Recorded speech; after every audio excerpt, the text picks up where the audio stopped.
Comparison करें तो पहले टेररिज्म कैसा था और अब कैसा है, कितना फ़र्क आया है? कुछ आपको लगता है कि हाँ इम्प्रूव हुआ है या और ज़्यादा हो रहा है? बिकॉज अभी रिसेंटली मैं न्यूज़ देख रही थी, कुपवाड़ा में फिर से फायरिंग हुई, 1-2 हमारे शहीद हुए हैं। ये क्या कभी ख़त्म होगा? क्योंकि हम यही चाहते हैं ना कि कभी तो एंड आए। अगर हम डेली मार रहे हैं, डेली ये सब हो रहा है, तो एंड क्यों नहीं आ रहा है?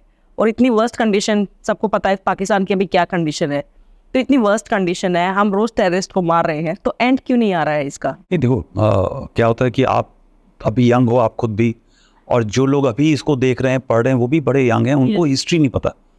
ठीक है, जो 100 साल की का एक नैरेटिव है, जो 100 साल की जो गलतियां हैं, वो आप 4 या 5 साल में थोड़ी चेंज कर सकते हो, या 20 साल में थोड़ी चेंज कर सकते हो।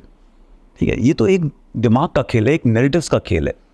जब तक वो नैरेटिव सही नहीं होंगे तब तक कोई ना कोई, मैं ये एग्जांपल देता हूँ कि जब तक वो वायरस जड़ से आपकी बॉडी से ना निकल जाए तब तक आप फुल्ली क्योर नहीं माने जाते, क्योंकि जो वायरस है जब वो इवॉल्व होकर के दोबारा नए तरीके से आता है तो वो और खतरनाक होकर के आता है। तो हम इस जड़ को क्यों नहीं खत्म कर रहे हैं? जो जड़ है वो तो दिमाग के अंदर जड़ है ना। It takes time. आपका जब तक एजुकेशन सिस्टम सही नहीं होगा, आपके लोग की सीख सही नहीं होगी, आपके जो नया जनरेशन आ रहा है जिसका दिमाग ऑलरेडी करप्टेड है, बस आजकल एक ऑनलाइन रेडिकलाइजेशन होती है, ऑनलाइन कॉन्वर्सेशन होता है, जब तक वो सब चीज़ें करेक्ट नहीं होंगी तब तक आप कैसे सोचते हो कि जो एक रिक्रूटमेंट का जो बेस है वो बंद होगा?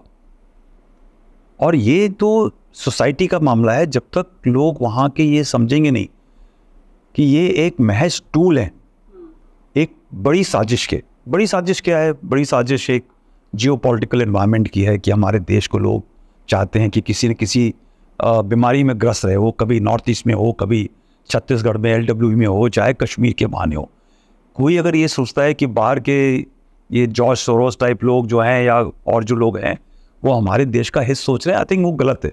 वो दुनिया में किसी का हित नहीं सोच रहे। हर जगह जहाँ पे उनको लगता है कि मेरा बिजनेस ठीक नहीं चल रहा है, मेरे सुनने वाले लोग नहीं है, वहाँ पे कुछ न कुछ गलत कर दो और वो देश खटाई में चलता रहे, खतरे में चलता रहे। तो उसी हिसाब से जम्मू कश्मीर के लोग भी जो है टारगेट हैं, वो अपने तो टारगेट हैं ही अपने लोगों के, बट उनसे ज़्यादा टारगेट हो बाहर के लोगों के। तो अगर आपको ये लगता है कि पाकिस्तान जो है जम्मू कश्मीर का मसला हल हो जाएगा तो शांत हो जाएगा, ऐसा नहीं है। वो हमारे देश के खिलाफ जंग चला रहा है, एक दिमाग का जंग चला रहा है।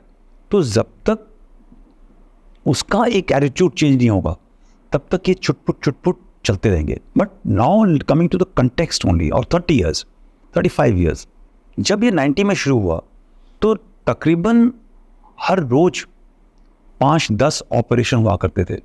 साल के अंदर 1000-1500 टेररिस्ट मारे जाते थे। उसी के हिसाब से हमारी भी कितनी कैजुअलिटीज होती थी।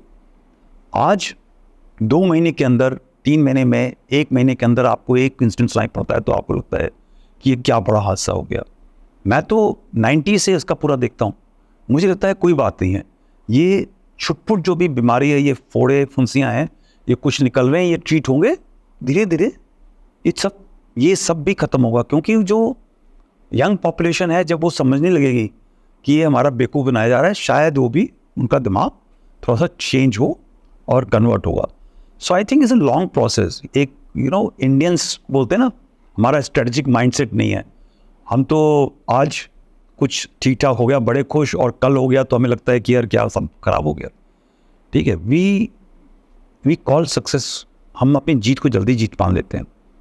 मेयर एबोग्रेशन ऑफ 370 और 5 साल की जो वहाँ पे स्टेबिलिटी है, that is only a small little time in long history of violence. You will require at least 25 to 30 years more to actually change the mindset and remove this problem from there.